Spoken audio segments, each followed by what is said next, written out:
नमस्कार दोस्तों, स्वागत है आपका। दोस्तों आइए देखते हैं विश्व इतिहास का बहुत ही महत्वपूर्ण प्रश्न कि मध्यकाल में यूरोप में हुए पुनर्जागरण का आरंभ इटली में ही क्यों हुआ? तार्किक उत्तर दीजिए। तो यह प्रश्न देखिए यूपी पीसीएस मेंस और आईएएस मेंस के लिए बहुत ही उपयोगी है। तो देखते हैं प्रश्न का उत्तर। तो प्रश्न का उत्तर है कि पुनर्जागरण का आरंभ इटली से ही होने के अनेक कारण जिम्मेदार हैं। नंबर 1 कि चूंकि इटली भूमध्य सागर के मध्य में स्थित है, इसलिए यह आसानी से व्यापार एवं वाणिज्य का केंद्र बन गया एवं इस कारण से यहाँ पे अर्थात इटली में संपन्नता आई। और जब इटली में संपन्नता आई तो इसने पुनर्जागरण की नींव रख दी, क्योंकि जब किसी व्यक्ति या किसी देश में संपन्नता आती है तब वह अपनी समस्याओं के बारे में सोचता है और उसको समाधान करने का प्रयास करता है। दूसरा कि जब इटली में संपन्नता आई तो यहाँ अनेक नगरों की स्थापना हुई, जैसे कि मिलान, वेनिस, फ्लोरेंस इत्यादि। और इन नगरों में अनेक पुस्तकालय, संग्रहालय एवं नाट्यशालाओं की स्थापना हुई। इस कारण से यहाँ लोगों में तार्किकता, बौद्धिकता और वैज्ञानिक सोच का विकास हुआ। और जब तार्किकता, बौद्धिकता और वैज्ञानिक सोच का लोगों में विकास हुआ तो इस कारण से पुनर्जागरण को बल मिला। तीसरा कारण कि जब इटली में व्यापार एवं वाणिज्य का विकास हुआ तो इस कारण से मध्य वर्ग का विकास हुआ, क्योंकि मध्य वर्ग ने व्यापार वाणिज्य किया और पैसा कमाया। तो जब मध्य वर्ग का विकास हुआ तो इसने अर्थात मध्य वर्ग ने सामंतों तथा चर्च एवं पोप के विशेषाधिकारों पर प्रश्न उठाया तथा कलाकारों, रचनाकारों एवं विद्वानों को प्रश्रय दिया अर्थात संरक्षण दिया। और इन विद्वानों ने लोगों को उनकी समस्याओं और अतीत के बारे में बताया।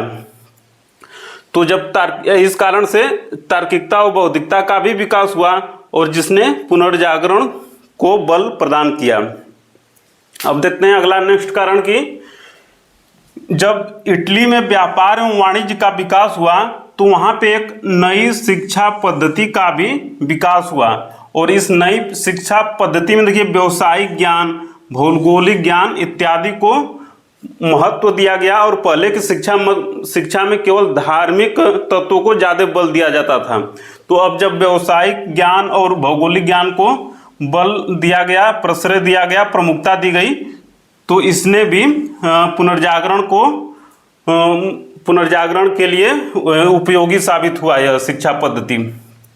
पांचवा देखिए कि प्राचीन महान रोमन साम्राज्य के अवशेष इटली में ही मौजूद थे, अतः इटली वासी अपने गौरवपूर्ण अतीत से प्रेरणा ले रहे थे। तो यह कारण भी बहुत ही महत्वपूर्ण है। छठा कारण कि इटली में ही देखिए पोप का निवास स्थल वेटिकन मौजूद है और कुछ पोप ने पुनर्जागरण की भावना से युक्त होकर विद्वानों, कलाकारों तथा साहित्यकारों को संरक्षण प्रदान किया। तो पोप की भी इसमें भूमिका है। सातवां कारण कि उत्तरी इटली में स्वतंत्र नगर राज्यों का विकास हो रहा था, साथ ही यहाँ पे सामंती व्यवस्था कमजोर पड़ रही थी। और जब सामंती व्यवस्था कमजोर पड़ रही थी तो उदारवादी स्वतंत्र विचारों को प्रश्रय मिल रहा था और इस कारण ने भी पुनर्जागरण के लिए पृष्ठभूमि प्रदान की।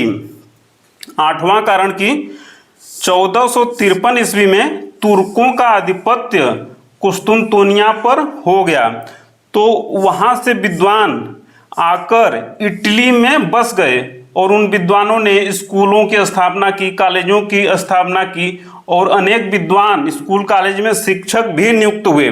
तो इस कारण से भी समाज में तार्किकता और बौद्धिकता और वैज्ञानिक सोच का विकास हुआ, जिसने पुनर्जागरण की नींव रखी। नवा कारण कि इटली अनेक विद्वानों का निवास स्थल भी था, जैसे कि दांते, गियाटो, पेट्रार्क, लियोनार्डो द विंची। तो इन्होंने भी समाज को उनकी समस्याओं के बारे में बताया और उनके गौरवशाली अतीत के बारे में बताया।